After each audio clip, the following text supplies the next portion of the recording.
Namaste to one and all present here. I am Jeeva Keshav, a student of IIT Madras. On behalf of the entire Vande Mataram family, I would like to welcome our chief guest of the day, Dr. J Sai Deepak ji, to this campus. I would also like to extend a hearty welcome to the faculty members, students, and other audience to the third Vande Mataram event of the academic year 2022 to 2023. I request our chief guest to assume his place on the dais.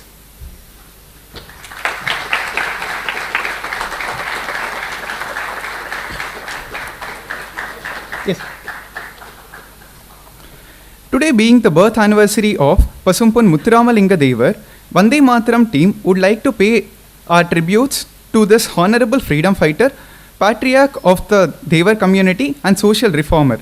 The day is also celebrated as Devar Jayanti in parts of Tamil Nadu. Vande Mataram, our national song, embodies the historical, cultural legacy of our nation.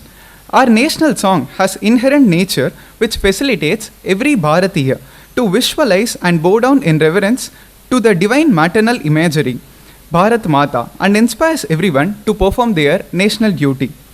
We have proudly followed the tradition of singing the national song Vande Mataram at the beginning of every lecture. Therefore, I invite here everyone to rise and join Ishanji to sing our national song. Hello.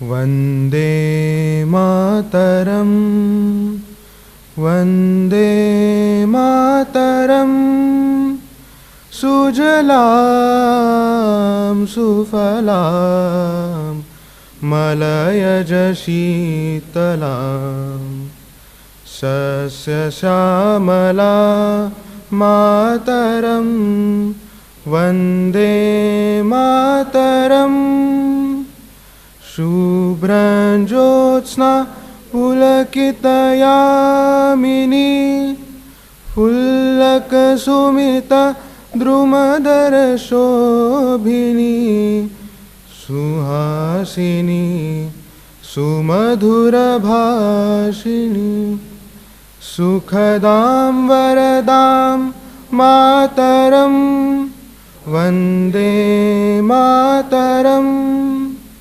Vande Mataram.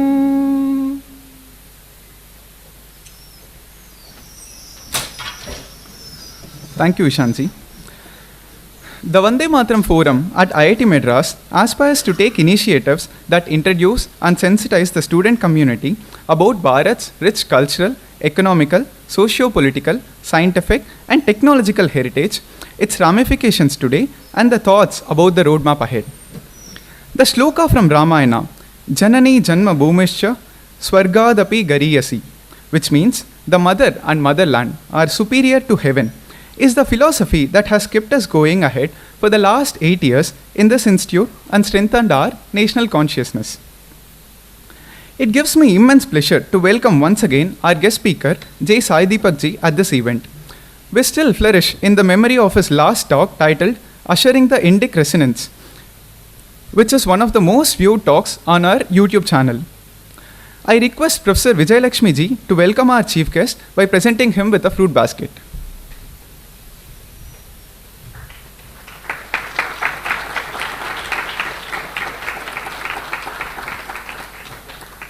Thank you, ma'am. I request the student moderators, Rajas Takle and Srinivas, to join the speaker on the stage.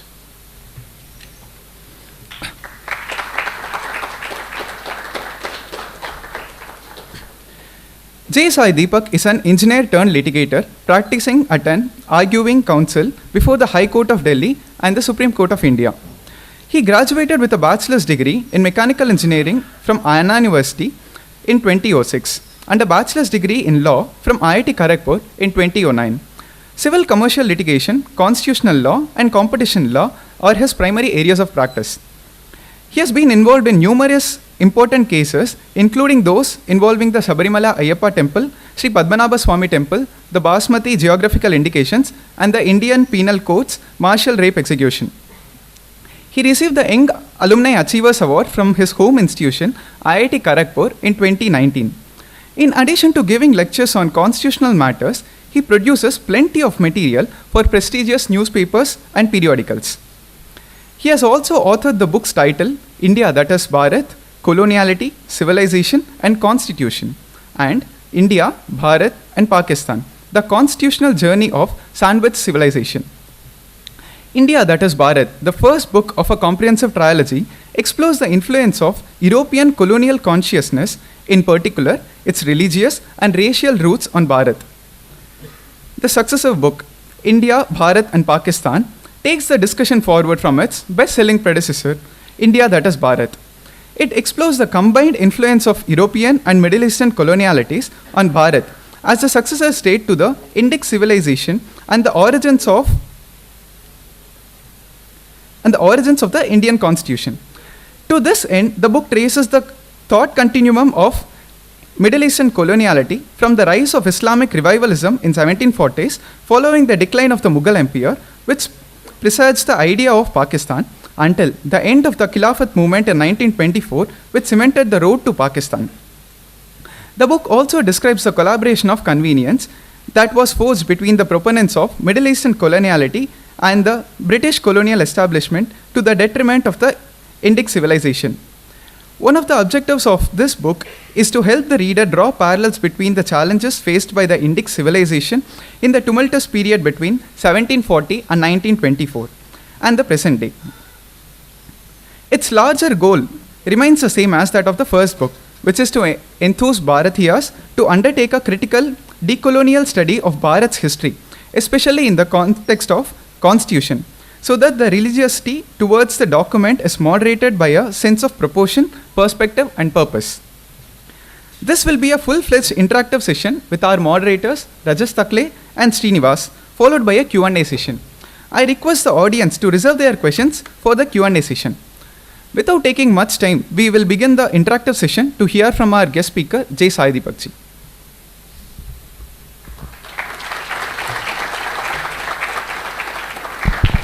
To everyone present here. This is the first time that Vande Mataram has planned to do an interactive discussion.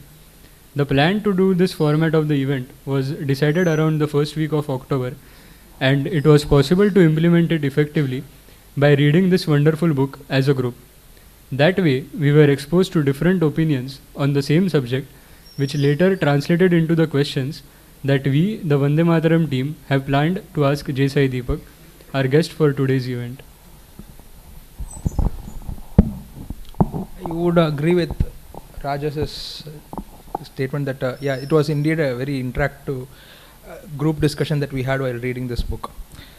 This book, India, Bharat, Pakistan, in my opinion, it was a book with difference after reading. Like, as an engineering student, the last time I read about history was in my class 10, and this is completely different a view that it gives me. Like, it shows how the partition of India, 1947, rather than being a sudden phenomena to satisfy certain individuals like Mr. Jinnah, it was a meticulously planned out thought process by a section of a society. The book kind of gives an expansive treatment to the origin of the two-nation theory, and every time I read a chapter, it is like a time traveling machine which kind of alerts the reader to compare with what is happening in the current society today. So overall, it was an emotional roller coaster whenever as I navigate through the chapter, especially the last chapter of this book. Moving on to the first question, there are many books that dealt with the partition of India and two-nation theory. So what is something new that the readers can get from reading your book? And what, according to you, was the necessity or origin of the two-nation theory? Am I audible? Okay. Before I proceed, kudos to the Vande Mataram group. The last time I was here, 2017, I think we were struggling to find people to fill the chairs, and you've come a long way from there. So fantastic work, and I think it's independent of anybody who's come here, it's your persistence. So fantastic work. And I think the dress code is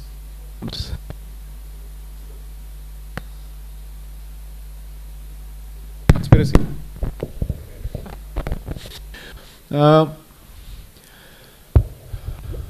What is it that makes this book different? So I'll have to recollect what I told the publisher is the US book.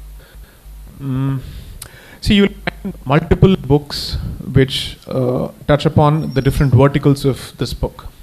So each of the sections you're bound to find books which have dedicated themselves to the exploration of each of these verticals to a significant depth. And that has helped my cause. So for instance, I have relied upon a lot of PhD theses, right from the founding of the Congress as an establishment. Is that a problem? Yeah. So I had the comfort of referring to a lot of PhD theses. Perhaps the better way of looking at it, of course I'm not saying that I've got it all right, is that people were looking at different parts of the elephant and I was trying to look at the elephant in the room, literally and metaphorically speaking in that particular sense. The idea was to say that as a constitutional lawyer we are taught to read the constitution or to understand the constitution in a particular sense, with history unfortunately playing a very little role in our understanding of the legalese. Assume for a moment that you still make sense of the legalese in the language. What triggered a particular thought, or what is the politico-theology that influenced a particular outcome, is rarely discussed in law schools. Having been a product of a law school and also having taught in quite a few law schools, I know for a fact that this is never featured as part of the pedagogy of constitutional law. And surprisingly so, because it's not as if political science is not taught to law students. It's not as if history is not taught to law students. It's not as if politico-economics is not taught to law students. But when it comes to the constitution, somehow the need to bring it all together is not felt. So that's one. And second, on the issue of partition and let's say the constitution itself, I would, as someone with a fair degree of common sense, would ask myself, wouldn't partition or shouldn't partition have influenced the manner in which the constitution was drafted, given that it was such a painful surgery? And I would say avoidable, not for reasons that people think I would say so, avoidable for a very different reason altogether. And therefore, if it did not influence the framing of the constitution, then would it not be a fair assessment to say that the framers of the constitution did huge injustice to their mandate, that they did not draw the lessons that they were supposed to from the partition? But I could not have, or I cannot ask those questions or answer those questions until I go to the roots. And I have not asked those questions yet because the book still doesn't touch the timeline of 46 to 50. So it's still a premature question to ask because I'm still looking at the material on that subject. So for all practical purposes, I'm looking at the origins. So to compare it to the first book looks at the Western European Christian line. The second book necessarily looks at the journey of the Muslim line as well as the Christian line and how they merge. And you'll have to tell me if there are any politically correct free speech filters that I'm supposed to apply during the course of this. If there are, you please let me know, hand me a glossary and I'll stick to that. Okay.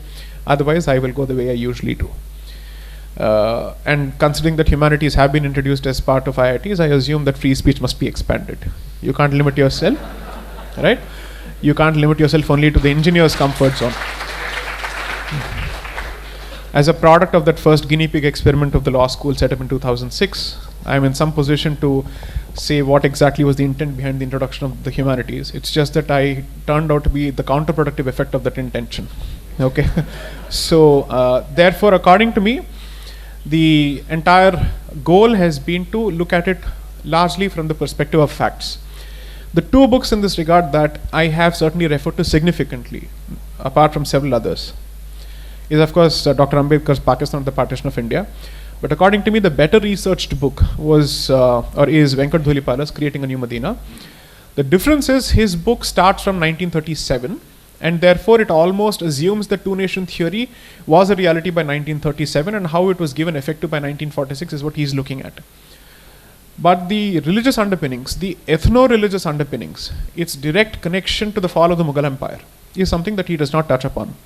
I'm not saying that's a drawback. I'm simply saying that is the limited scope of his book. I just decided to go a bit more, let's say, back in time. And fortunately for me, the literature helped me, or it vindicated my search in giving the material that said two-nation theory is not Jinnah's brainchild. Two-nation theory is not Syed Ahmad Khan's brainchild. It goes much beyond, it goes much deeper. And that learning I felt needed to be shared with the material. And if this was the case, I then had to ask myself, is it purely a matter of coincidence that the very same thought finds resonance and purchase let's say across time spans? Or is there a clear movement here where all of them are products of some institutions? Fortunately, which a fact that I did not know until I started researching for the book was that Syed Ahmad Khan was a product of the founder of the two-nation theory, which is Syed Waliullah Dehlavi, or rather Shah Waliullah Dehlavi. And that seminary has produced all the leading movements of that particular period. Was a revelation to me.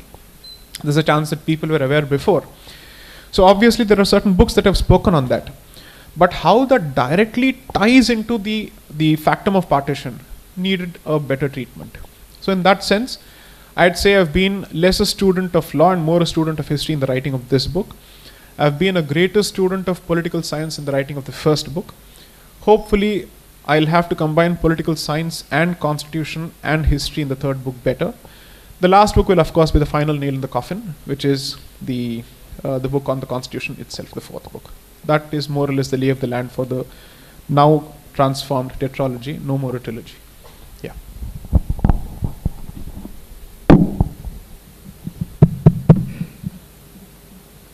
So, okay. Moving on to the second question. So, you have claimed in many places, Marxist historians who are themselves a product of the colonial English education, they often rule out religion being the causal factor for any of the atrocities committed against Indic civilization. If you take an example, for example, the state of Tamil Nadu, there is an attempt by academicians like to secularize some of the great personalities, like say, for example, Thiruvalluvar or Vallalar, by removing the symbolic identification that show their Indic roots, or by avoiding some of their teachings that show the values derived from Bharatiya civilization. While this is what is happening in academics, if you come to societal environment, there are groups who who go about convincing people that these personalities derive their inspiration from Abrahamic faith, and it was later overtaken by Brahmanism, they call. So, like, what is your opinion about this theft of identity, which is a part of coloniality prevalent in today's society? See, assume for a moment that the intention was to simply take credit for a particular idea. I'd simply say it's at best a minor intellectual property dispute. Forget it. That's not what I'm interested in. But the idea is to sever your roots. And the idea is to push you away as far as possible from your origins. And the idea is to say that we are all divided, and that there is perhaps an internal colonialism here, where one particular fellow with a shikha is going around colonizing everybody else. Now, fortunately, what has happened is, the evidence is something that speaks volumes, and which is why I've tried to be a lawyer as much as possible in presenting the material here. Now, you have to realize how this game works.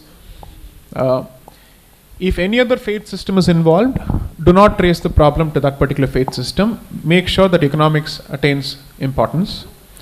But if it happens to be a native faith system that is involved, then make the faith system the central culprit. And then try and sow fissures within it to say, but that faith system itself is the product of internal colonization, wherein it has emerged at the expense of or through the submergence of religious local sub-identities. That's the target here. Now, you will continue to fall prey to this as long as you don't call out Marxism's own tendency to push Western agenda, notwithstanding their argument that they are anti-Western, anti-capitalism. Don't limit your argument only to the scope of economics, go much beyond that. Cultural Marxism is therefore a significant culprit which needs to be examined and dissected further.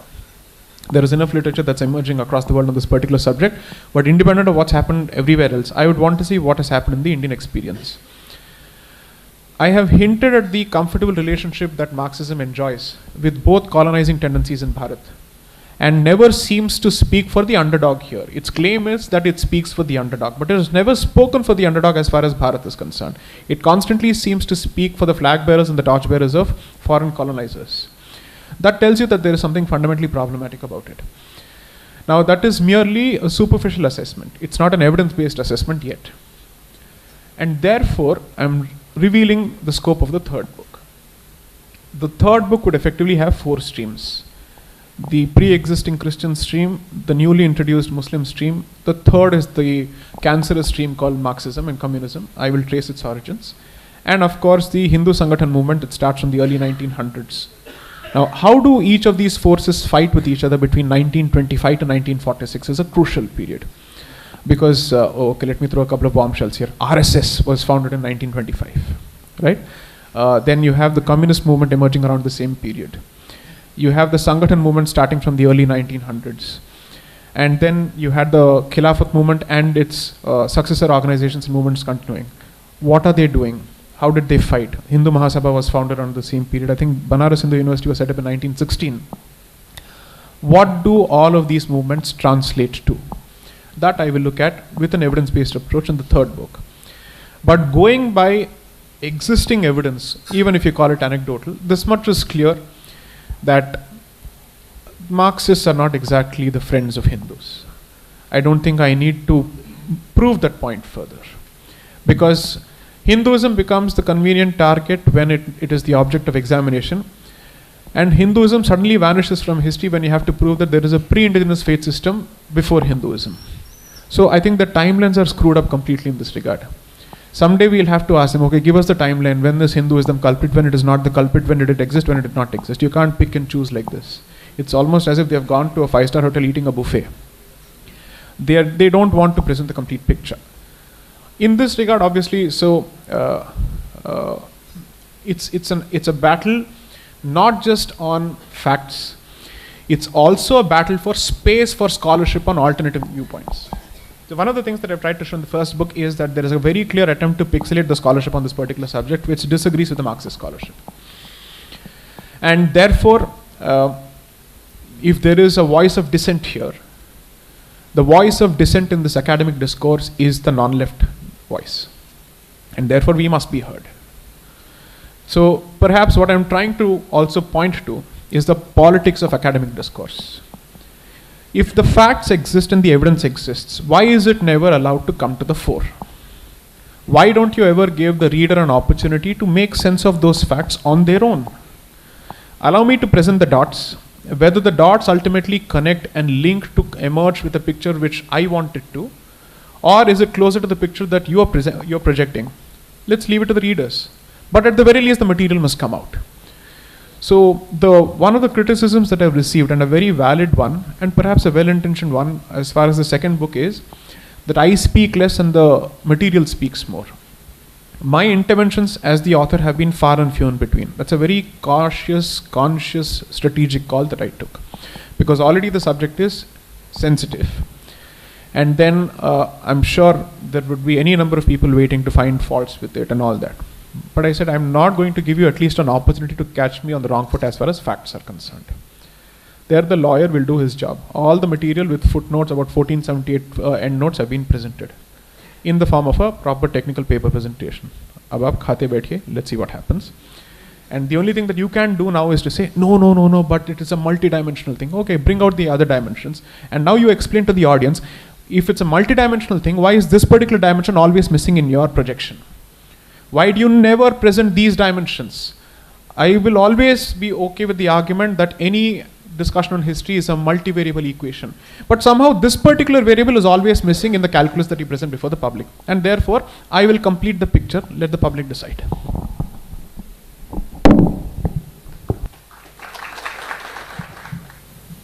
So, yeah, the third question, this is... The pause was not a strategic cue for you to clap. Please don't feel the need to clap at every response. Not necessary at all. Feel free to be the way you are. So the third question, it is related to specifically from the book, context of the book.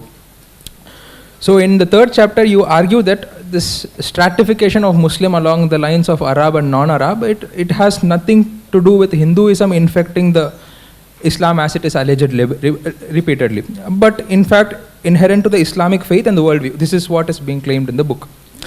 how did you conclude the later? Because anything inherent to Islam you should trace back to its earliest teachings.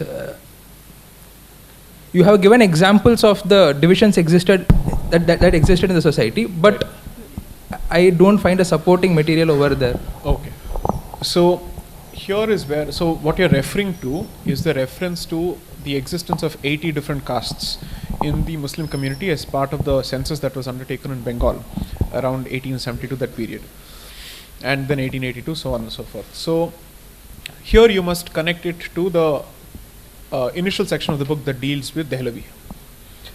I'm so sorry. So in Dehlavi's portion, what I constantly point out is his decision to treat the world as being divided into two different classes, and his constant insistence on his Arab identity. And remember that he had, by then, I think he was perhaps the third generation descendant who had lived in Bharat by then. And still he did not think of himself as a Bharatiya, he thought of himself as an Arab.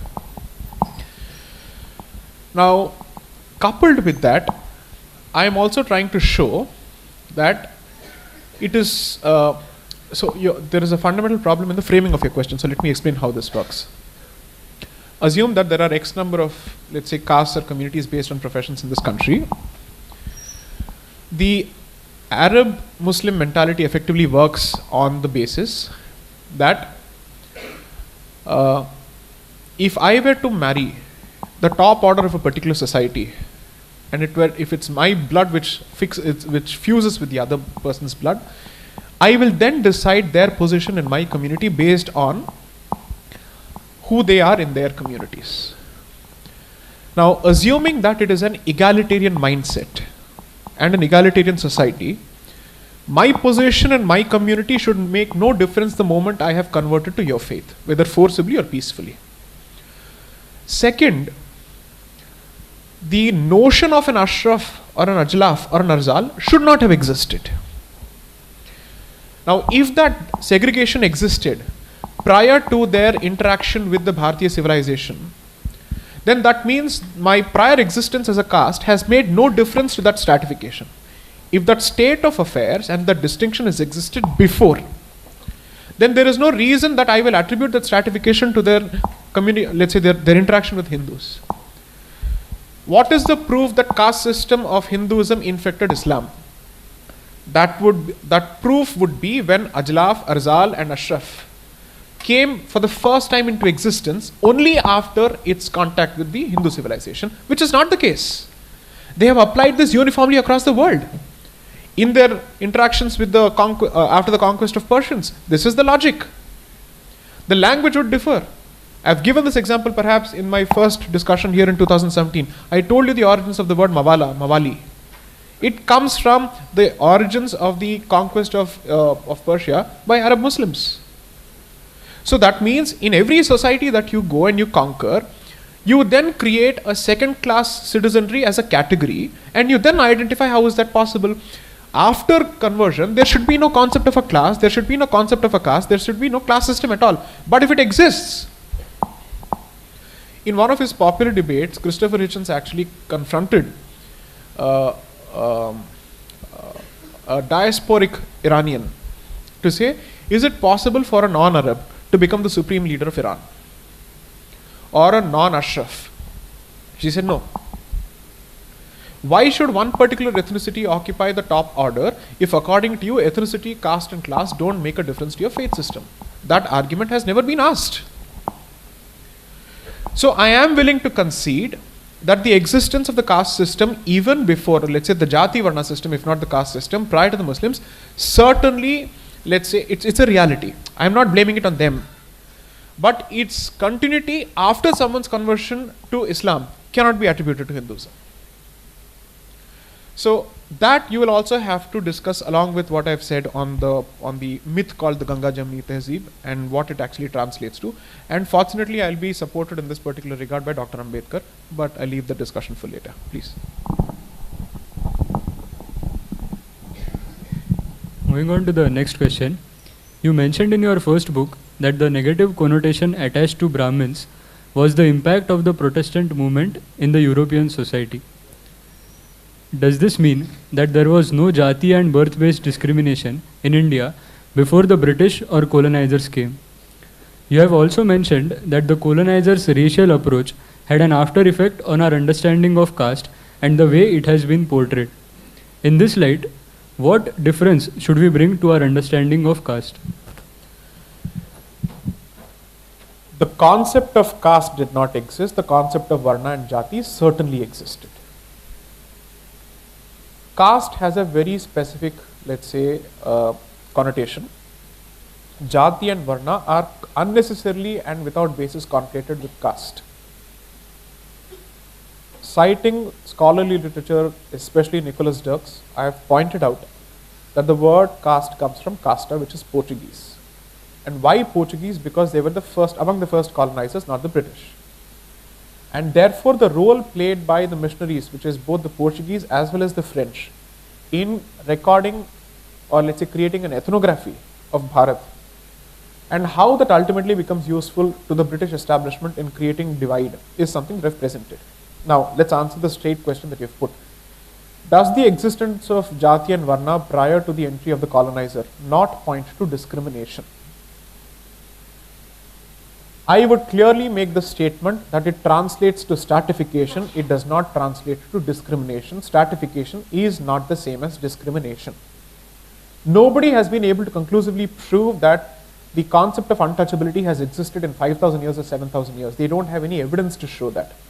What is the timeline from which untouchability starts, and how you end up conflating the treatment of Shudras with the treatment of untouchability or the treatment of untouchables, fundamental flaw in the argument. Shudras were not untouchables. They are not supposed to be treated as untouchables. That's not the argument at all. You have had Shudra kings. You have stone inscriptions where even Reddys call themselves as Shudra kings who are worshipping the feet of Vishnu. And therefore they'd be treated as Shudra Kshatriyas, SK. So it's not Chaturvarna entirely, it translates to 16 classifications. Which is to say, maybe you're born in a particular community, but when it comes to your conduct, you perhaps don't share the traits of that particular community, and therefore you will be again put under its BB, BK, BV, BS. Similarly, you will have a KB, KK, KV, so on and so forth. That's exactly how the stratification works. Now, when you look at the way the professions or vocations have been divided between communities, you're looking at a pre-industrial age where across the world, for all practical purposes, professions have been generational and hereditary in nature. It's not just the priestly profession. The vocation of the father continued to be the vocation of the son. Largely, I will not say daughter, because the contribution of the female workforce was largely missing at that particular point. So when you're looking at a pre-industrial age, you're also looking at not just, let's say, not too much of cross-pollination between communities in terms of professions. You're also looking at the serious absence of the female workforce except in the farming community. Okay. Both these, let's say, issues have to be handled hand in hand. Second, we constantly speak of the inability of any other community to enter, let's take the bull by its horns, the Brahminical professions. But why don't we ask the question, was it easy for the Brahmin to enter other professions? No wonder that travelogues are written specifically to show that while there is a Chaturvarna system, notionally they say there is a Brahmin in each profession, which is to say that there is a person who is recognized as the expert in each subject, and no other person is expected to or is permitted to enter that particular profession. It's not limited to one particular priestly profession. You look at, let's say, the concept of Vishwakarmas, you look at the concept of any other community for that matter, Padmashalis, weavers, so on and so forth. The idea is to divide labor. Now, the question becomes slightly more complicated when you ask whether it is relevant to the current day. In an industrialized age, would this make sense? Does this, let's say, this rigidity make sense? For all practical purposes, it has come down to only 2 or 3 societal transactions where this still has some kind of relevance. Marriage at best. To the best of my knowledge, it has never made a difference to friendships in my life. I don't know about others, right? Now, people might say, well, there are certain power structures which are invisible. That's the standard Marxist trope, that there is a language of power, there is a system of power, so on and so forth. You know what? I agree with you. I don't disagree with you. But your argument that it's always skewed in favor of one particular community is wrong. because power traditionally is a function of holding of land and real estate. And therefore, landowning communities have wielded the most amount of power. And as far as the non-landowning communities are concerned, it's a question of whether they're seen as the protector of Vedas or so on and so forth, and therefore a certain degree of respect is given to them. In your argument, there is something very crucial that I think is that needs to be explained. I'm just trying to unpack as many layers as possible, so I hope people don't think that I'm trying to evade it. What was kept out of the reach of any other community other than the Brahmin community is not education, is only the ability to study the Vedas and to disseminate it. Not worship, not temple access, not all of these issues. That particular aspect of practicing it and disseminating it was limited to one particular community. Now, assuming for a moment that you believe that this is wrong, it should not continue today, the fact of the matter is, folk traditions are still hereditary in nature. You can't have cross-pollination folk traditions as well. They are still hereditary in nature. That clearly shows that each of these traditions have been hereditary in nature, and perhaps for that particular reason, they've survived still. Because there is a continued investment of certain families in each of these traditions. Okay, let's ask the most economic, blunt, industrial, capitalistic question. When it is possible for someone to simply acquire modern education, climb up the social ladder and go to California, what is his or her benefit in a continuously vilified atmosphere to take up the study of the Vedas to the extent that your visible symbols of a practitioner or a student of Veda constantly attracts only ridicule and attacks? What is your incentive to pursue this? Okay, next question. After, let's say, the study of the Vedas have been freed from the clutches of the evil Brahmin, how many people have chosen to, let's say, surrender to that particular tradition?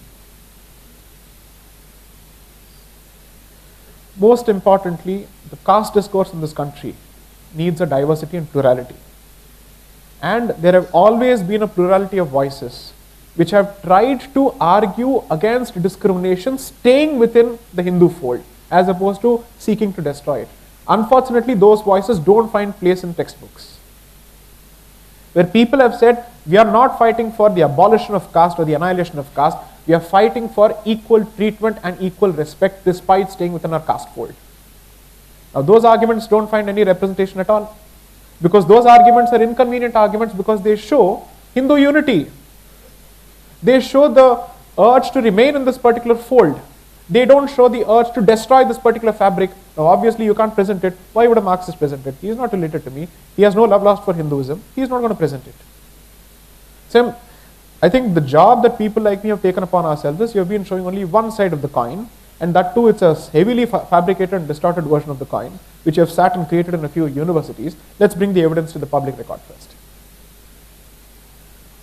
Again, one thing that I would certainly want to caution you about is that I'm not asking for dissing of all sorts of Western academy on Hinduism. I'm not saying that, because a lot of people have done justice to Indology. They may not share your commitment or your dedication to Hinduism because they're not Hindus. But in terms of presenting the evidence, they've done a fantastic job of it. So, one of the reasons that I cited Nicholas Dirks is that he takes up caste as an issue, and for over a decade he has worked on it. So, 92 to 2002 he has worked on it. He has cited he's published multiple papers, but all of his efforts culminate into this brilliant book called Castes of the Mind. And the reason why the book is titled Castes of the Mind, anybody who's followed the caste discourse and the politics of caste in this country will tell you this. It is said that caste emanates from Purusha Suktam, and therefore it is the creature of Brahma's thinking. And therefore the title of the book is Castes of the Mind. So that is the allusion to the title of the book. So try and read up this literature. I am 100% sure that I don't have all the answers, but I'm certainly saying that the skewed oppressor-oppressed version, the class war version that the Marxist continuously pushes everywhere across the board, is not an innocent version of history at all. It is a motivated version meant to create a certain outcome. And the effects are visible in all humanities departments. Next.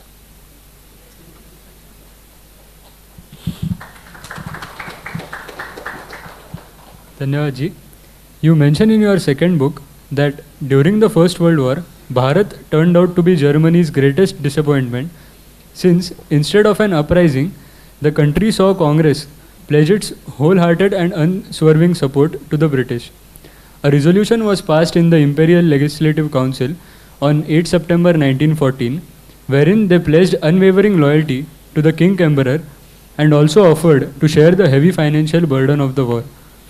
Considering this, do you think that the leaders of the pre-independence era lacked political wisdom, and what led the political leaders at that time to decide on showing loyalty as an essential need for independence rather than an uprising?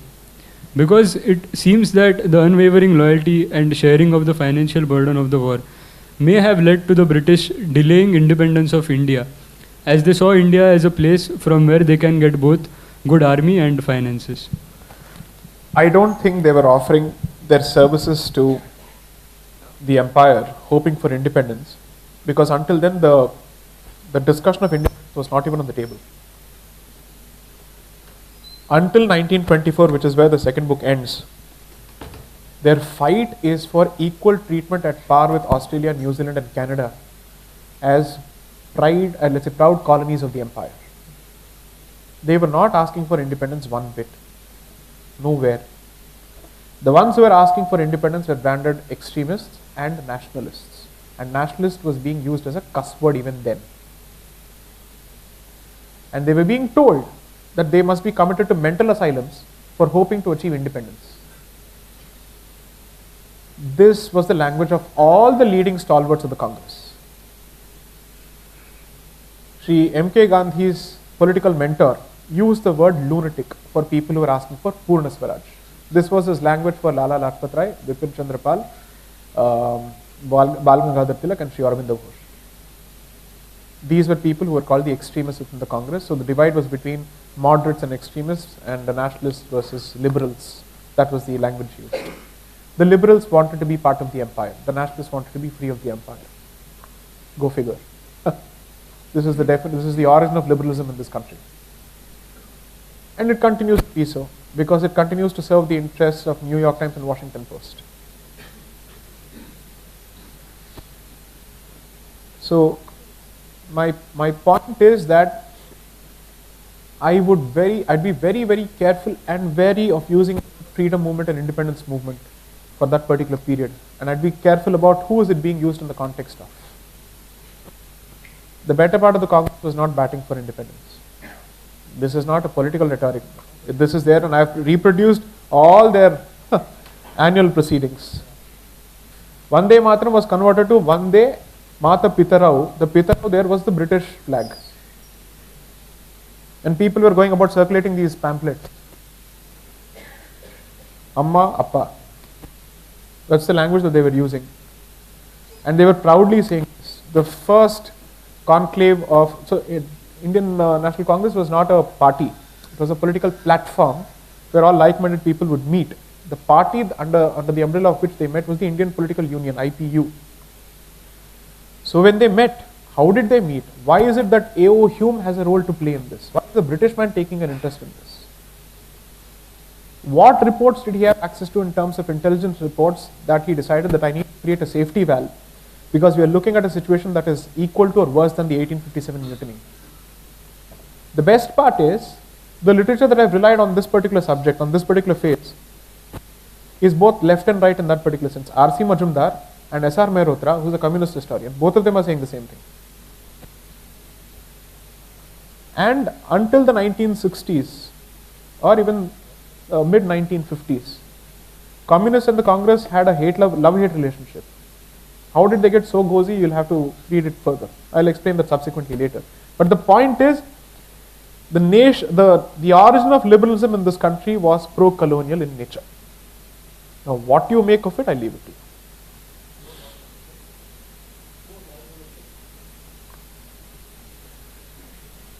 And the clawing patriotism that they displayed, it's positively embarrassing. It's with the zeal of a new convert that they embraced it, and it makes for very embarrassing read. No wonder whether it's the Japanese or anybody else basically said, Indians, sorry, you're a slave race, you don't know how to fight. And it's because of the representation of this particular group, which was projected as the mainstream group. Yeah. So, on many platforms, you have spoken about civilizational state, how India is a best example of civilizational state, why it should be realized as civilizational state. So, in the process of decolonizing India as a nation, we often discuss the disadvantages of using English as a medium of communication, both at state and societal level. And we in turn look for an Indic language and alternative, especially Hindi as the link language, if not the state language. Isn't the need to adopt a single language as a link or state language is itself a character of colonialism and a significant impediment in the revival of India as a civilizational state? I would agree with that statement in principle, because the need to find a common lingua franca for all of us to converse in is obviously a reflection of European style nationalism. I don't disagree with that. Now, then you have only two options. One, you treat yourself as a microcosm of Europe in the sense that Europe doesn't have a single lingua franca. It provides for multiple translations. So why can't Bharat do the same? Assume for a moment that you still think on those lines. The fact of the matter is the linguistic diversity is still, it's vast. Europe is nothing. Europe is nothing. So how are you going to provide for all of that? Let's look at interstate communication, business communications, whatnot, languages, professional courses. How are you going to do all of this? Perhaps the deeper argument to be made is that when there are already tendencies which try to use linguistic chauvinism to create a wedge, and when dharma has been created on the basis, or let's say it has organically evolved, created would be the wrong word, organically evolved through a federal structure, which is to say there are sub-identities and there is a larger identity, and the sub is safer as part of the whole, and the whole is incomplete without the sub, so to speak. I've clearly said that Sanskrit should have been presented as an option. It was presented in the Constituent Assembly as an option. Sri Lokanath Mishra, who is the father of the MP from Puri, or I don't know if he's still an MP, Sri Pinaki Mishra, his father presented this as an option, only to be shot down by the liberals. No, it will hurt secular sentiments. That was their argument, and this was their argument in 1947. Why are you surprised if the same argument is presented in 2000s? In 1947, they already made up their minds that they don't have the confidence to embrace Sanskrit as the link language without killing local languages. And they were comfortable with the suggestion that desanskritization of all regional languages must be supported. Therefore, whatever remains of the connections also must be severed. That's been their position. So, which is why, to answer your first question perhaps, this is a repeat of history. It's not even original. What is happening is not even original. That's the surprising part, either from their side or from our side. Fortunately, at least some hard questions are being asked here. But what they are pushing is unoriginal from two perspectives. They're effectively importing stuff from the outside and pushing because they are not applying their brains. The funding comes from there. Second, it's not original because they're still recirculating the past. What are you presenting that's original? What archaeological evidence have you been able to present which actually supports your case? Everything that is unearthed is against you. From Rakhigadi to everything, you seem to be floundering everywhere. So the point I think perhaps that I'm trying to make is that the issue of language is not a question of practicality and economics. It has fundamentally become a political question. So address that, and address that particular elephant and take it head on. The more you try to give economic justification, you're still not addressing the central argument of the other side, that the introduction of Sanskrit is reintroduction of Brahminical dominance. That is their constant bogey. That's the only bogey, that's the only whipping boy that they constantly present before the audience. Take it head on. Don't run away from it. Don't beat around the bush. Embrace the cactus and go after them.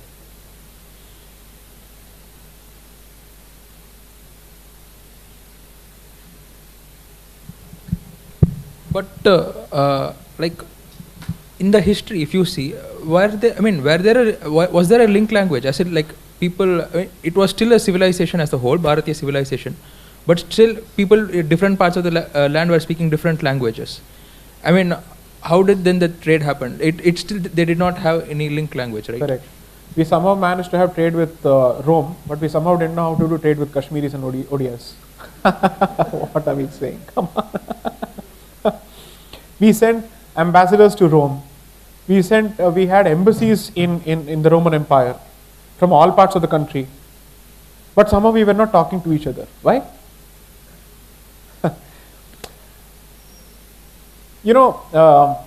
Try and look at, you don't need to go back so far in history. Why don't we look at how people used to talk to each other prior to the reorganization of states on linguistic lines in 1956? Why don't we take a look at that? Now, most people don't realize this. Why is it that in the northern parlance, most people from the south are called Madrasi? Are they being racist? No. Why are they called Madrasi? Because the Madras presidency was effectively one of the largest presidencies, subsuming all the states that you know today in the south, right until Odisha. What else are they supposed to call us? Around that period, it was Madras only. Bengal province was not just Bengal. Such a huge province, that's one of the reasons they had to partition it and divide it. It was almost 1.88 lakh square kilometers. That's almost 40 to 45% the size of undivided Bharat. That's the size of Bengal. The reason why I'm making this point is, more than one language was prevalent when it was still a presidency, other than the fact that people would want to learn English to become part of the colonial administrative infrastructure. So when these languages have worked, how did people work with each other, assuming that there was no lingua franca, assuming that nobody was forced to learn each other's languages? What was happening? There, I think there is some paucity of research. That's a factual answer. I don't want to make a guess. It's a factual question that deserves a factual response. There's no point in trying to fill it up with my opinion. There are some aspects of Bharatiya history where research has to happen on these lines. Ask these basic questions. In Bengal presidency, effectively, you're looking at Bihar. But Bihar itself does not have only one language. It's not just Bhojpuri. You have Magadhi and so many other languages. Maithili. All these languages exist. That is within one place. And the politics surrounding Urdu and Hindi, read it. In the 1860s when it started, I've given some material on that. Clearly, the assumption that Bharat was a dysfunctional unit which did not even have the basic capacity to carry out trade within itself, prior to the Englishman coming here to bless us with his knowledge and light, sorry to say, reeks and smacks of coloniality. That is slave mentality at its work at its finest. Apparently, he was coming to teach us trade when he was coming to trade with us. I've given this example before, that there are coins which date back to the Roman Empire in the vaults of the Padmanabhaswamy Temple. How would you justify all of this? We were even trading with the Middle East before it became an Islamic region. We were trading with Egypt, for God's sakes. There's material for that. How do you justify all of this? This trade from Kashmir to Egypt. We may have to revisit some of these notions. Yeah.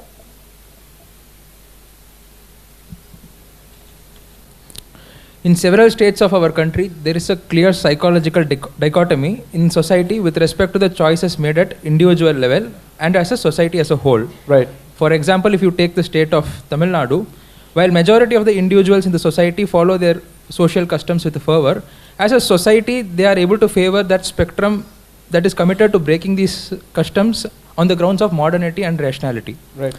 Even that part of the society which do not support these groups, they don't respond it with that vigor to all the incidents that has happened over the past 50 years, post 1965.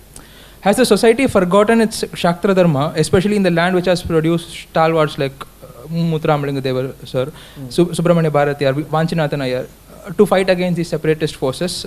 Or is it because they lack the support of the state? And so there is one sensitive aspect that needs to be touched, is the internal mental dissonance. So for instance, it's unfair to assume that all card-carrying communists are anti-Hindus. Not true. Not true at all. Some of them are very devout practicing Hindus, whether it's in Kerala or in Bengal. I don't know if I think in one of my talks I gave this example. The guy next to my room in IIT Kharagpur, the C144 JCB hall is where I was. The guy in C143, Radish, that's the way they pronounce the name, no? Radish. So he was a hardcore Shakta practitioner. Hardcore Shakta practitioner. Every Friday, as I said, the vibrations would enter my room. I could literally see the man would be all possessed, like Kantara. And the man is going all Kantara. But when he comes out, he'd say, why do you have vegetarian restaurants? Brahmin domination. As if Brahminism and vegetarianism go always hand in hand, and vegetarianism is a Brahminical quality. Not true in either case. Not true in either case. He'd start with that. Very proud of his communist beliefs. Is it not true that people who effectively led the communist revolution and who ruled the great state of Bengal were also bhaktas of Devi Ma? That is a fact. There is a cultural dissonance within their heads. Okay, the personal example, someone who happens to teach me color reparative comes from a particular school who is a hardcore worshipper of Bhagavati, but is also one of the leaders of Kannur in Kerala, which is a Marxist hotbed. Right? How do you explain these things? I think people are unable to understand that the political ideology that they ultimately stand for has a hate-hate relationship with their own cultural moorings. They're unable to see it for what it stands for. So a certain degree of unlearning and relearning needs to take place. You know when they actually realize this? The watershed moment for the communists of Kerala came from that prince who was sitting on the top of a hill. Ayyappa. Because they were forced to make a choice. Mass resignations within the CPI cadre during that period took place because they were being hated in their families for what they were doing. Mass resignations. There were letters and pamphlets circulated to say, we have bled for this red, now we'll bleed for Ayyappa. That was the test. That's when they realized, oh, this is the extrapolation, the logical conclusion of the ideology that I stand for. That will come back to haunt me because I've been thinking that my personal practice of my faith will remain untouched by this political nonsense that I spew on a daily basis. But when it has finally, let's say its tentacles have finally reached your home, that's when you learn the lesson. All the CPI cadre who for years and years manufactured ration cards for an immigrant population, an illegal migrant population, are learning the lesson now. Why? Because alongside me, people who were arguing against the current dispensation in Bengal and the post-poll violence case in the Calcutta High Court were lawyers from the left, because even they were being hacked to death. Because he made no distinction. Left ho ya right ho. For me, I see only a kafir. That's the end of the matter. My calculation is very simple. You keep fighting this left-right nonsense. I am very clear about who is what. And he was doing the culling beautifully. And when you realize that the sword had finally reached your neck, ayyo, we need to go to court. For the first time, I think, the non-left and the left were on the same side arguing against one particular party.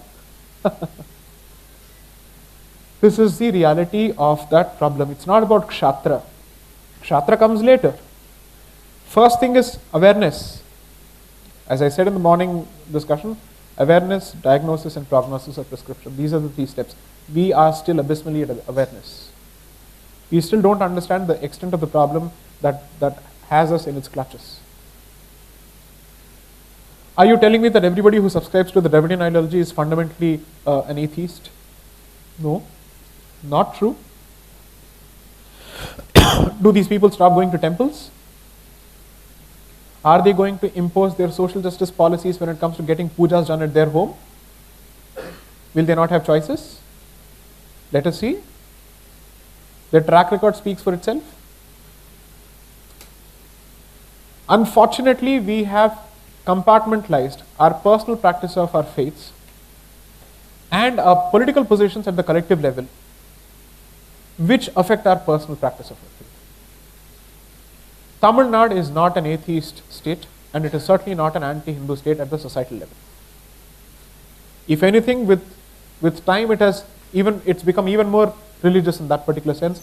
with Ganesh Chaturthi being celebrated in a manner which it was not previously, or even Dashara in a manner which it was not previously. That is the case. And so, I think we are in an interesting phase where the resurgence of the native voice and the presence of certain options to ventilate that native voice is beginning to pose a lot of resistance to those who have held sway from 1917, because the Dravidian Revolution, so to speak, started along with the October Revolution of 1917, around the same period. And I've discussed that in the book again. I've sown the seeds for a future discussion. So it's got a certain degree of traction, entrenchment. And there is a personal investment in the Dravidian ideology. You'll have to tell them that you are still a part of the whole. You don't need to give this up under any circumstances. Don't think of this as an ethno-religious identity. It is at best a regional identity. It's not an ethno-religious identity. That historical relearning has to happen. And it needs better experts or better scholars. I am not the one who can speak on this beyond this point. You'll need people who understand the local language, who understand history, epigraphy, inscriptions better. I can't do that. Next. So this will be the last question from our side, and then we will open the floor for questions from audience. What is the solution to the mass obliteration of colonial consciousness, and what do you think is the way forward? And in this regard, what would you like to convey to the students of IIT Madras? I don't know if I have any message for the students of IIT Madras. They are among the smartest brains in the country. At least that's the impression, so please hold on to it. Please keep it alive. What I would want to certainly say is, my tone may be grating, and the aggression with which I come out with at the opposite side may be jarring at times. But you must realize that all of this is the product of what I have seen in campuses during my days on campus. So this is not me trying to get back at them, but this is me trying to make campuses less miserable for people like me on campus, so that people are not cancelled for a particular opinion and you have the guts to discuss a particular position. And under no circumstances should an anti-Bharat position be tolerated at any cost. We can have our differences, but if it has even the slightest of separatist tendency or the encouragement for secessionism, that's a non-negotiable. There, neither freedom of speech will save you nor the Constitution, because the Constitution speaks against sedition. Or at the very least, it speaks against anything that contributes to sowing fissures in the integrity of Bharat. That cannot be tolerated. Let us at least have some consensus on certain non-negotiables and start the discussion not with labeling and stereotyping. You are predominantly a technical institution, a technological institution, which means at the very least allow facts to breathe, allow the data to drive your opinions and not the other way around. Start with that. You lose, you win, period. I went to one university, of the two universities which are very popular in Sonepat. One of them had posters plastered across the walls. Brahmin, go back. All over the place. Snide remarks and all that. I've seen this enough. If you think this is going to affect me, you really don't know who you're up against. You have no idea. But I still went ahead and engaged with the students and pushed them on facts and logic. My hunch is that a significant amount of people buy into this utter garbage out of peer pressure because they have to survive on campuses. I am hoping that we free them of the fear of having to survive on campuses. But then the reality is, their academic survival should not depend on their political opinions. And that responsibility falls on the establishment.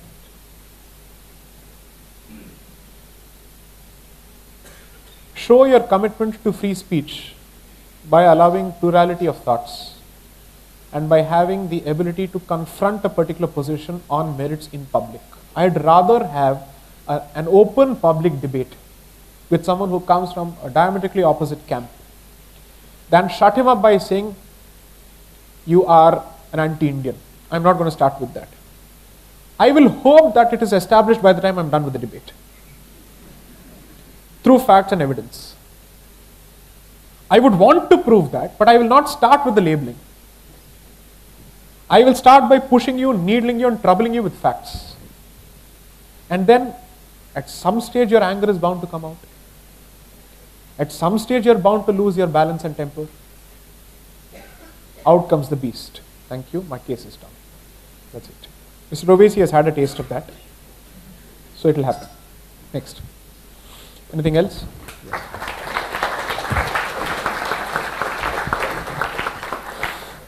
Thank you, sir. It was indeed a very insightful interaction. The information you presented enlightened us on the topic and what we have to do further. Now we shall have a brief Q&A session. I request the audience to introduce themselves and limit to one question in the interest of time. So before the questions start, no question will be filtered or stopped, or it won't go unanswered on the content of it. But do remember, the one thing that is expected is civility of engagement. Observe those rules and it will be reciprocated. This I say after my experience on quite a few places. Simply because the poor things didn't know how the response would come should they cross their lines when it comes to civility. I am not an activist, I am not in the business of pleasing anybody. So I will hold no punches back if the lines of civility are crossed. Okay? I am not going to use the NDTV argument when it comes to sedition. बच्चे हैं छोड़ दो. नहीं चलेगा. दिल्ली का वकील बाहर निकल के आएगा. Next. Proceed. Sir, my name is Kirtana and I am a humanities student in IIT Madras. So my question is, you've mentioned about Devdasi tradition as a sacred or cultic prostitution, similar to the one used to slander and malign pagan temples in Europe. Right. So how exactly should we look at this practice without being blindsided or being partial? So there is this recently diabolically well-made movie that came out. It's called Shyam Singh Roy. That is the textbook colonial presentation of Devdasi culture. I have had the opportunity to speak with people who come from the Devdasi lineage as part of my interactions.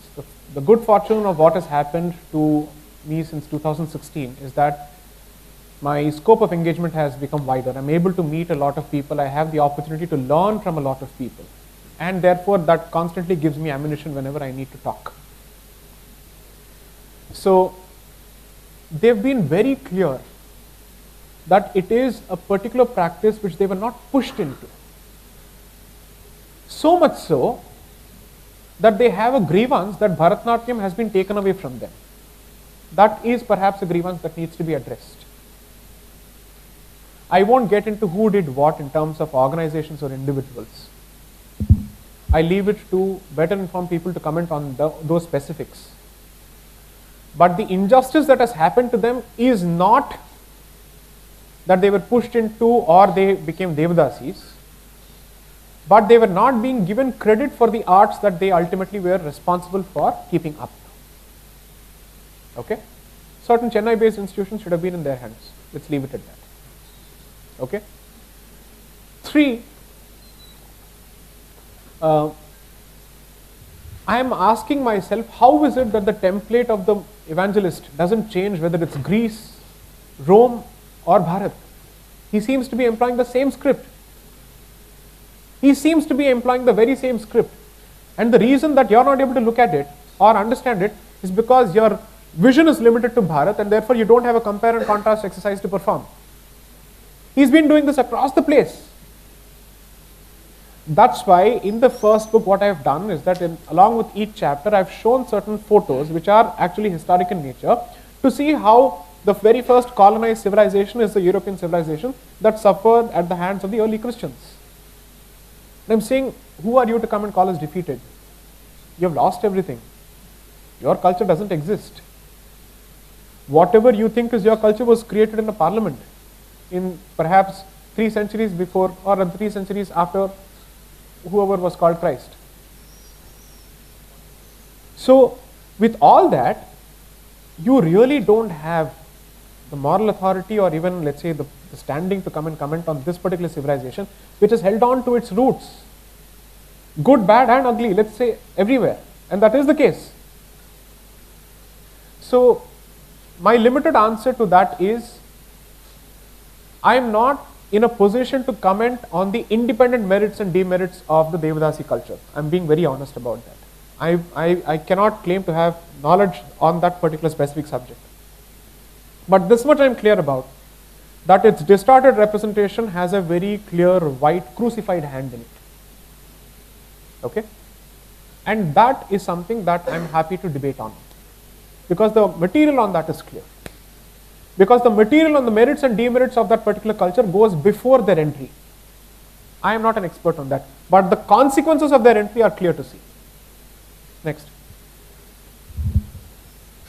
He's Good been evening, waiting sir. since 2017. You asked a question in 2017. Yes, please. On textbooks. Yes.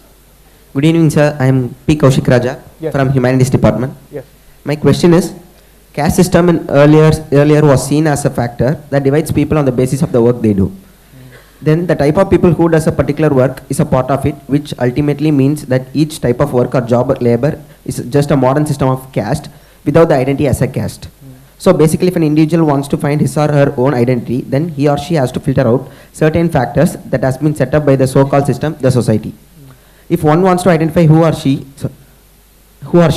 in every aspect, then it ends in a part where he or she is no one except an organism that is able to think. So why there is a need for an identity when there is a country that supports democracy, where even a poorest of the poor has the ability to become a president, since any identity leads to any division? Any identity leads to any division. So let's kill religion altogether. If identity is the reason for discord in a community, then no form of identity should be alive. But the other side is coming out with even better arguments. Even gender identity, kill it completely. They've gone to the other extreme altogether now. The point I'm trying to make is, in fact today after my interaction at the IIT Research Park, one gentleman asked, I think, a very pertinent question, and that ties into your question. His point is, why do you need identity? What is the relevance of identity? Identity will survive as long as there is a sense of community and there is a concept of society, which you will never be able to do away with. You want an example from, let's say, Hindu argument? The day you become a sannyasi and you have given up all worldly ties, the need for identity ceases to exist. That's it, period. Right? Which means you're going into the forest. Vanaprastham is different from sannyasa, I agree. I'm generally saying you've decided to sever ties with the rest of the world. But as long as you choose to be a man of the world or the woman of the world or any other non-binary gender identity of the world, then identity is relevant. How can you fight for multiple gender identities and then say all other identities must be killed? If identity is irrelevant and it is the pernicious cause for everything that is divisive, why on earth are you fighting for 122 gender identities? It can't be your case that my case is more important than the other's case, and therefore my identity or the identity that I choose to focus on is more important than the identities that others choose to focus on. Then that means it's an investment of the ego, where you're saying that my position is more important. Not happening. Now coming to the second layer of the question, when people can aspire to be the president, why can't they aspire to move to other professions? I am consciously making the controversial statement that a profession and a vocation are not the same as traditions. I am making a clear distinction between secular vocation and traditional professions. These are different. Should they not be hereditary? I gave an example earlier, I think in one of my talks, and I'm saying this as much. Every time you have tried to non-hereditize a particular profession and convert that into a certification course, it has only translated to loss of quality and commitment. Because the personal investment is gone. The traditional pride is gone.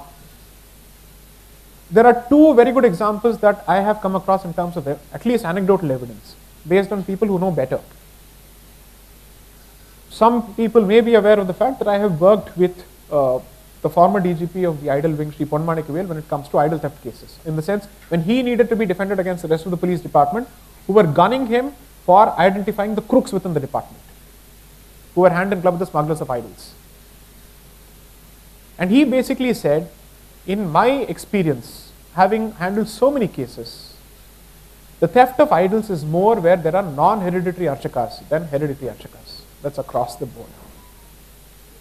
Because they fear consequences if they do something which they are not supposed to, because the sacred covenant between them and the tradition is broken. They have nightmares. It's almost as if a member of the family is gone. It's just a profession, it's just a vocation. Your commitment is, I've done my job, I get a salary, that's the end of the matter.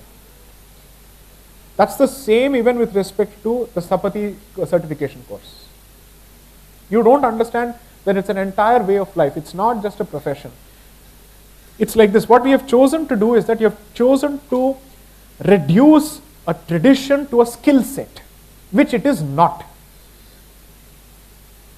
A skill set is replicable and acquirable. But a tradition needs to be inherited, or at the very least earned. Can a way of life be taught in a certification program? You need to be part of that particular environment. Does it start or end only with manners of prayer and whatnot? It starts with dietary restrictions. Why are dietary restrictions important? Let's bring in Brahmanism here. Let me address that question. You choose to divide dietary restrictions not on whether it's vegetarian or non-vegetarian. That's the Western binary way of looking at it. We focus on sattva, raja, guna. That is tamas. These are the three elements. Which means what you think of vegetarian can also be tamasic. That's not the distinction. We don't go with the distinction of whether it's vegetarian or non-vegetarian. So you basically say, I want to be able to tap into certain sattva elements of my consciousness, and therefore it starts with food. What you eat is what you become, is the basic philosophy. Why is it that Arnold Schwarzenegger suddenly says, I will stop eating red meat? I don't need to give a Western example for this, but unfortunately that's what seems to work. So I'm telling you this. Why is he saying this? I don't want to eat this. Because he's realizing the impact of red meat. Although Talib is in the news for the wrong reasons these days, for his trigger-happy tendency to block people on Twitter, one of his fantastic books that people must read is Anti-Fragile, where he is using anti-fragile as a concept to show the ability of a tradition to withstand the test of time. That argument, he presents it with such evidence and with such brilliant first principles argument, no assumptions argument. Read that. And then apply all those so-called Western philosophies and arguments to our systems here. If a system is bound to die and has no utility, it will die its own organic death. There is nothing for you to do. It will go out of fashion. Or economics will do the job. But if a system continues to survive on fumes and despite the last gasps of breath coming out of it and saying, I'm not quitting this place, it is finding some value somewhere. But none of these arguments have any value until you have any faith in the metaphysics of our system. As long as you see it purely from a material perspective, none of it is going to make any sense whatsoever. Because then you don't understand the metaphysics imbued in every tradition in Bharat. From martial tradition to spiritual traditions to musical traditions, everything makes a difference. Unfortunately, that argument may not find purchase in a modern setting. But the argument that I'm trying to perhaps make is that there are serious limits of secular logic and secular rationality. And that some traditions cannot be understood through the realms of secular logic and secular rationality. It makes very little sense. Okay, you want a very unpopular example. Assume for a moment someone says, oh, how do you sit and believe immaculate conception? Or let's say that a particular prophet flew on a winged horse to the moon. I am not going to make fun of those beliefs whatsoever, under any circumstances. As a believer, I am not going to make fun of any of these beliefs. Simply because when it enters the realm of metaphysics, spirituality and belief, the order of logic changes, the nature of logic changes, the framework changes altogether. It's no more limited to sensory perception. I'm not concerned about what you believe in. I'm only going to ask, Arey bhai, what is the impact of your belief system on my existence? Am I going to live or die? Is my head on the roll going to be, is it going to be on the roll next? That is all I care about. I don't care about the kind of, let's say, figments of imagination or even reality that you wish to believe in. Not my problem, not my business, not my party, not my funeral. My only question then would be of, is it going to come in the way of my existence and my way of life in a place where I have lived for generations and millennia? That's the only question I'm interested in and nothing else. So when people on social media and other, let's say they indulge in making fun of other beliefs, are you then going to be okay with your belief systems being, let's say, ridiculed on social media? Will you be comfortable with that? That's not the argument that you should be making. Nowhere can anybody find a simple example or even one example of me making fun of belief. In the realm of belief, both of you are either equally stupid or equally valid. That's how it works. Yes.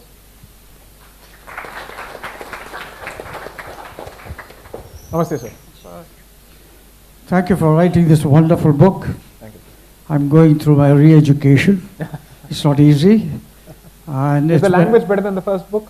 Pardon, sir? Is the language better than the first book? I've tried a lot. Oh, this is harder. The first book was a breeze because really? it's a first education. This is re-education, Right. so it's harder. Okay. So I have a question going back. There's a Lal, Pal and Bal, Right. the so-called branded extremists as against the moderates. I wanted to know from you, I've been searching for it, I can't find it. Is there any evidence or any indication of their views on what was already a nascent two-nation theory? It was already emerging at the time.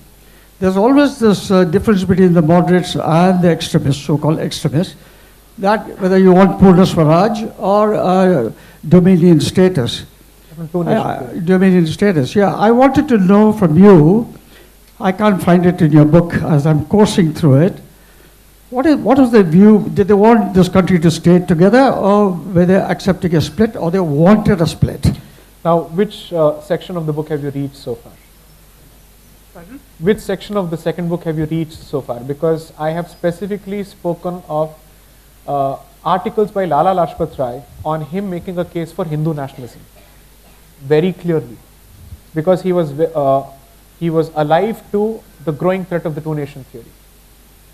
And Aurobindo Ghosh, both of them, very clearly. In the book, I've actually given their own articles. You'll see that. In fact, you see, the call for partition hadn't started until 1924. But a call for a nation within a nation had already started. Correct. So, in principle, two-nation theory could have led to two different situations. One is existence of two nations within one territory and being treated separately, or the creation of two separate states. So the first attempt was to accommodate a peace to no end possible to satisfy this nation within a nation. And that had already started receiving a lot of pushback.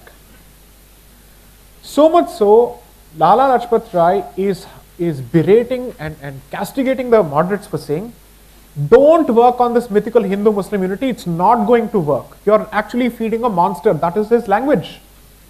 Nobody wants to talk about what Lala Lajpat Rai's opinions were on this particular subject. You put that in the book? Yes, it's there. I've cited the articles also around the time period. he was so dead set against it that he swore never to speak in Urdu on a public platform. This is the natural language of Punjab. Exactly. Because he said this is not the natural language of Punjab, it's the imposed language of Punjab. Not just him. The Maharaja of Nabha is fighting with the British for imposing Urdu in Punjab at the behest of the Muslim League. Now, how do these voices ultimately move towards their opposition to the partition? I will know only when I enter the third book. But their opposition to the nation, let's say they are not opposing the two-nation theory, they accepted it as a reality. They are asking the Congress to not indulge and accommodate the call for a separate nation. You see what I am saying? For that matter, among the moderates, Gokhale openly accepts during the discussion on communal electorates for Muslims. We are two different nations, nothing can be done about it. Accepts it. He bats for separate electorates for Muslims. In his correspondence, he is clearly saying it. In his cogitations before the Imperial Legislative Council, ILCD, Imperial Legislative Council debates, he is making this point. They accept it. The difference is, if you accept it, you will say, so what? You will not get a separate treatment. Or others will say, TK will give you separate treatment. That is the actual distinction. That would ultimately become the distinction between the Savarkarite position and the Gandhian position as you go along. One says, so what? Why am I going to indulge this here? This creature of Khilafat does not deserve to be treated specially with kid gloves, at least not in this Punya Bhumi. That's where he starts discussing the concept of a Punya Bhumi. And then says, how do you define a Punya Bhumi? Then he starts writing about it, because you see, all these people, after having gone through the Khilafat experience, say it's now time to be very vocal about this. Because you have actually, let's use Kamal Hassan's language from the movie Heram, Pachai Chediku Tandi Potache. That's exactly what he was referring to there. And therefore, I might as well deal with it. This diversion, or let's say this deviation in their positions, will come later. That's why I've stopped it at December 1924. But the reactions of the others to the Khilafat movement will gradually emerge. And now you will see why the Hindutva movement became effectively a serious reactionary product or a resistance product of what had become the outcome of the Khilafat movement. Because now they said, now we have to stand up, because they were inviting the Afghans to invade Bharat, to dislodge the British. The Ali brothers delivered a speech in Erode addressing a significant population of Maplas or Moplas, specifically saying, I will invite the Emir of Afghanistan to invade Bharat, with Gandhi being present there. And Gandhi was being asked, how did he even tolerate this? Do you know what we are being told? Lala Lajpat Rai and Bipin Chandrapal go after Gandhi to say, and even Madan Mohan Malviya is saying, what were you doing there? I am not going to tolerate the exodus of one colonizer for another worse colonizer. This is one of the reasons that the Ali brothers ultimately get arrested in Lahore for sedition. And during the Lahore trial, what do the Ali brothers say as far as their allegiance to the native country, or let's say the adopted homeland, and their commitment to the faith? Brilliant statement. You should read it. I've extracted his statements from his testimony before the court. As I said, actually you can't count on me. So, 1924, the stage was set. Now, I can say the stage is set because I'm looking at it 100 years, let's say, it's a hindsight bias. But the best part is, people in that period were already realizing that you're moving in a dangerous direction. And those voices were snubbed and stifled, just as they are being today. Hence the connection between the past and the present. It's a 100-year cycle that's repeating itself. How much longer do they have to suffer me? Huh? 8 o'clock, okay, poor thing. Good evening, sir. Yes, I am Deepan. I am a PhD student in the chemistry department. So I hail from Bengal. I am sure you would have heard about Mr. Jogendranath Mandal. Yes. At the time of partition, he was from the Namashudra community. So at the time of partition, he asked his fellow brethren to stay back in Pakistan, and then he ultimately fled to India. So my question is, in future, do you plan to explore this relationship between Muslims and the Dalit communities in India, because even today we see a lot of talk in our political discourse regarding Jai Bhim and Jai Mim and all these things. Thank you. So it is inevitable as part of the third and the fourth books, simply because I will also be discussing on Ambedkar's contribution to this entire coalition. Now, obviously I am not going to make value judgments, but I will present facts in terms of how he collaborated with Periyar and Jinnah. At least he had some common ground to meet with them for some time, until perhaps he had a reckoning that maybe this is not the right way. So those aspects I would want to present. I am also going to try and democratize the Dalit discourse. Of course, they're going to say that who are you as a Brahmin to present all of this? Well, my community has been spoken of over and over again. Why shouldn't I talk of all of us? We are all one. I believe we are all one. We have the right to speak about each other, without a doubt. Nobody should be saying that you can't speak on this particular subject. That argument is unacceptable. The argument is going to be, what were the other Dalit voices saying which are pro-Hindu in nature? What were their agreements and disagreements with Dr. Ambedkar? That will have to be presented. At the very least, I would want to present their correspondence and their public positions, without imputing any motives. And then say, okay, now how do you reevaluate all these icons? So to answer your question, yes, I will be discussing it. Hello. It's not a predetermined scripted question. I just happened to meet him for the very first time. Yes. Okay. Hi, I'm Sayan. I'm a student of electrical engineering here. So one thing is, there's no doubt in our minds that socialism played a big role in drafting of our constitution. And so what I want to ask is that, according to you, is reservation inherently a socialist concept, and has reservation worked, and what is this way forward for meritocracy in India? Why did you start with the premise that socialism played a role in the drafting of the constitution? What is your basis for saying that? In my mind, in fact, it was written in many places, directly, but again in the preamble it was also added in. It was added later, but where did it feature in the drafting of the constitution? From what I have been going through, it just seems like we want more of a equality in that sense. So socialism has got nothing to do with equality. Forget it, please. Sense. Full respect to the sentiment of your question, but factually and logically you're not correct. Allow me to correct you there. To the best of my knowledge, people weren't discussing socialist principles beyond the point when they were drafting the constitution. That wasn't happening. Please remember that. Okay. They were certainly speaking of trying to make the society more egalitarian. I agree. Yeah, that's what I meant by that. I am saying don't give credit to socialism for that. इसको उस खाते में डालने की कोई जरूरत नहीं है. Okay. You don't need to attribute all discussions on equality to socialism, because its history is very checkered and mixed.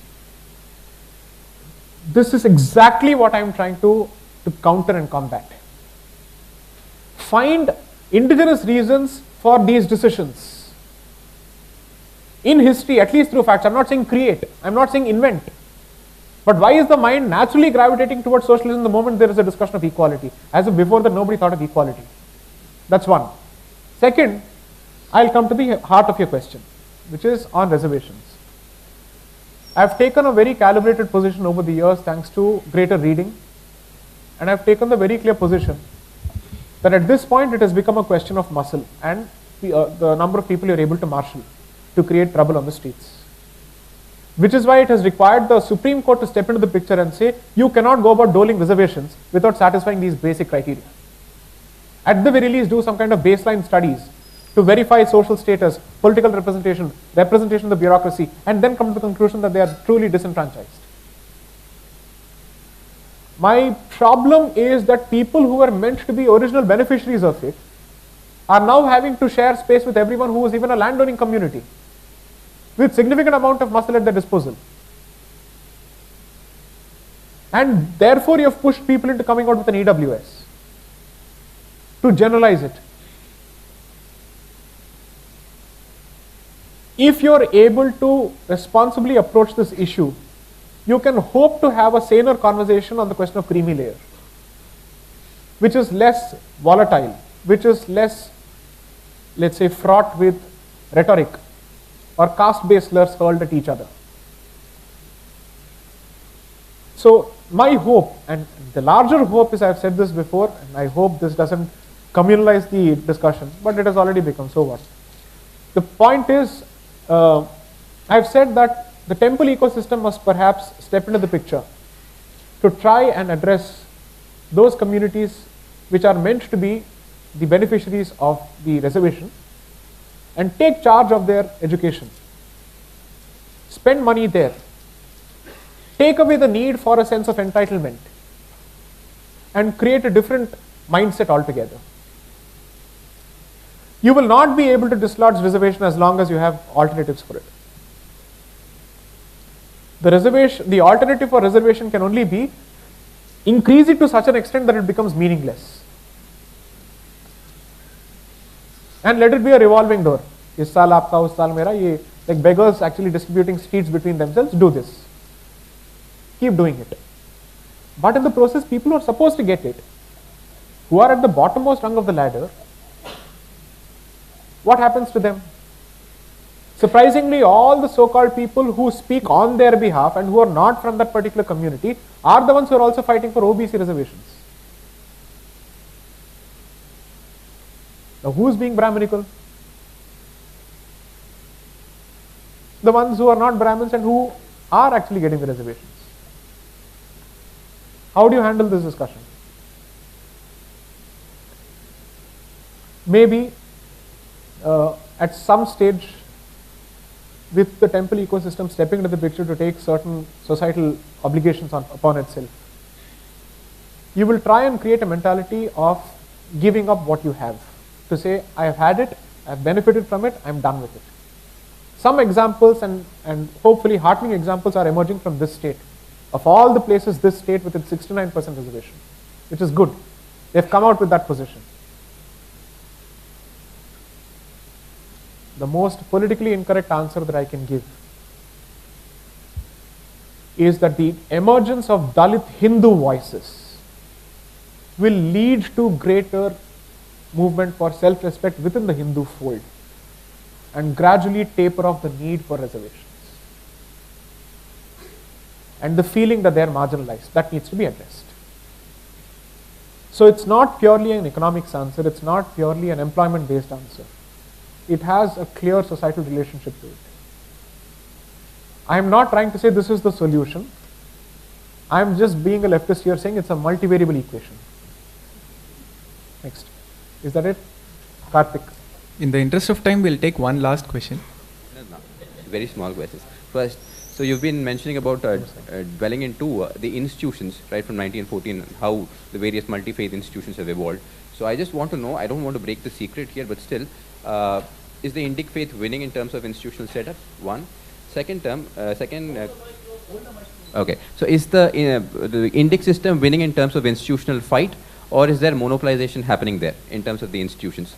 And the second thing is, in terms of social reforms, especially hailing from this state, I have this problem that, again, there is monopolization happening in terms of symbols, in terms of people who are social reformers. And a number of significant contributions have been shoved under the carpet. Correct. And that has caused serious damage to the real rhetoric, real narrative. Right. Do you see some kind of a change that can be brought about because of that? And the third question is, for what you and I have been fighting, of course, you being the leader and me being the student there, in terms of the temple ecosystem. Are we heading the right way? And have we gotten some tangible results which can be actually shared with the public and for them to, understand the importance of it? So I am leader of no movement. I have no such aspirations or pretensions. I'm best being a lone wolf. As far as your questions are concerned, I don't know if Indic institutions are winning, but the discussion around temple freedom has acquired a certain chorus and traction in the last 8 years or 7 years, which it did not before, to the extent that most people weren't even aware of the problem, that this was the state of affairs. Fortunately, now there's a clear discussion on it, and governments are forced to talk about it. Governments are forced to cede control over temples, starting from Uttarakhand and other places, regardless of whether it's the BJP or the Congress. So, in terms of something to draw hope from, there is a forward movement in the discussion, with people also making statements which have electoral implications, like the Karnataka state government and others. So which is good. Now what it ultimately translates to, I don't know, or I am not in a position to predict. I don't have a crystal ball to gaze into. I'm hoping that it leads to tangible outcomes. Maybe we are looking at an incremental giving up of control, because power is such a thing that you wouldn't want to give it up in one go, so therefore you see it in phases, and people asking for more and more and more, and that happens. Now, are there good examples to emulate? I think there are. But the nature of the beast is that the state comes back to haunt the very same institution, like the Chidambaram temple, where they constantly go after the institution that has been freed by creating one pretext or the other. So there I think a legislative, let's say, solution is necessary. You can't keep going to the courts each time. You can't expect people to go to courts each time. It wears them off. There is a fatigue that sets in. Now, your question on symbols being wiped off, the narrative being set aside, I think there is a clear resistance and pushback that's happening. I would see the existence of individuals like Marital as fantastic examples in this state. I think he needs to be given credit for what he is doing, and the arrest hasn't deterred him from doing his job. I see a lot of voices here which are doing these activities, but because they don't have the kind of establishment support that the other side has, the kind of monetary support that the other side has, obviously there is a catch-up game to be played here. So I am hoping that someone like me with some resources and networks at his disposal will try and facilitate whatever happens. At the very least, make sure that young scholars are supported, not to create fabricated history, but to actually present it in a very objective fashion. That's been my style of operation, and I would want to pass on that to a couple of people. So I'm putting a lot of faith in the young generation, and in the course of my book tours, I've come across people who have switched careers or have decided to invest parallelly in these initiatives, which is a great source of hope. That means we are not fighting lonely battles, and that the investment in the future is paying itself off gradually. I would want to take hope from that, because I'm an optimist realist or a realist optimist. So I believe, regardless of the outcome, my efforts in this direction, both as a practitioner of the law and as a practicing Hindu, won't stop, regardless of whether there's cause for hope or despair. But the fact that there is cause for hope means that brighter days are ahead for Dharma. That's what I'm interested in. Thank you, sir, for addressing the queries placed by the audience. Before you, so thanks for staying for such a long time, and those who managed to stage a walkout, thank you for staying for as long as you did. I'm very happy that you had the patience to hear me out. I'm not being facetious here, I'm being genuine here. And for the rest, I would only say engineering and humanities are not binaries, because ultimately, even if you're an engineer, humanities will come back to haunt you. So I think people in California are realizing this to their own detriment, because they thought they could escape the influence of humanities in Bharat, but there they've now been saddled with woke humanity, which is even worse, right? So please take an active interest in all of this. You may agree with me, you may disagree with me, but my call for asking you to take an active interest in each of these, at the very least, I think that is something all of us can agree on. So please make sure that you're not a disenchanted, disinterested, apathetic, let's say, witness, who's a bystander to everything that's happening. Please have some skin in the game. It's about you, it's about your culture. Vande Mataram. Thank you, sir. I request Professor Aditya Kolochna ji to present a token of gratitude and appreciation to our chief guest.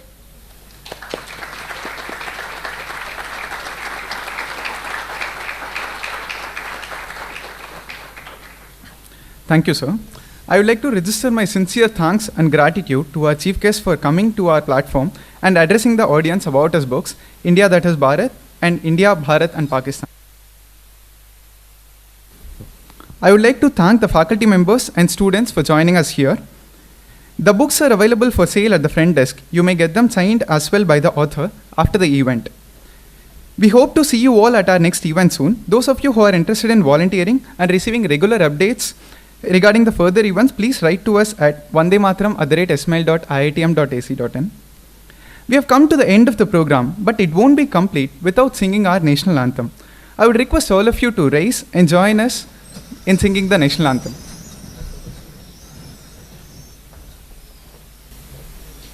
Hello. जनगण मन अधिनायक जय हे भारत भाग्य विधाता पंजाब सिंध गुजरात मराठा द्राविड़ उत्कल वंग विंध्य हिमाचल यमुना गंगा उच्चल जलधि तरंग तव शुभ नामे जागे तव शुभ आशीष मागे गाहे तव जय गाथा जनगण मंगलदायक जय हे भारत भाग्य विधाता जय हे जय हे जय हे जय जय जय जय हे।